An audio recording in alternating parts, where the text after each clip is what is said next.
జై శ్రీమన్నారాయణ అండి. ఈరోజు అనగా ఏప్రిల్ 25వ తేదీ చాలా విశేషమైన రోజు అండి. ఎందుకు అంటే ఈరోజు మనకి తిథి నవమి, అలాగే నక్షత్రం ఆశ్లేష నక్షత్రం అండి.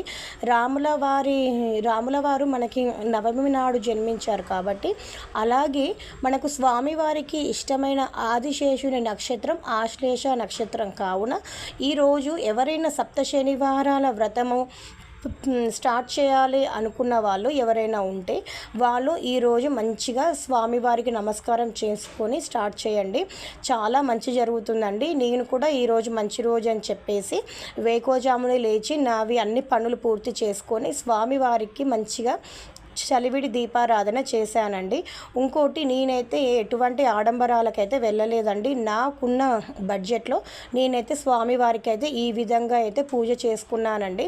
చాలామంది ఈ సప్తశనివారాల వ్రతం అనగానే 7 రకాల పండ్లు, 7 రకాల పూలు, అన్నీ 7 రకాలు పెట్టాలి అని చెప్పి చాలామంది హంగులు ఆర్భాటాలు చేస్తారండి. బట్ నేనైతే ఎటువంటి హంగులు ఆర్భాటాలు లేకుండా చాలా సింపుల్గా ఈ విధంగా చేసుకున్నానండి.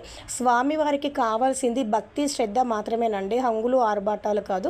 ఓం నమో వెంకటేశాయ.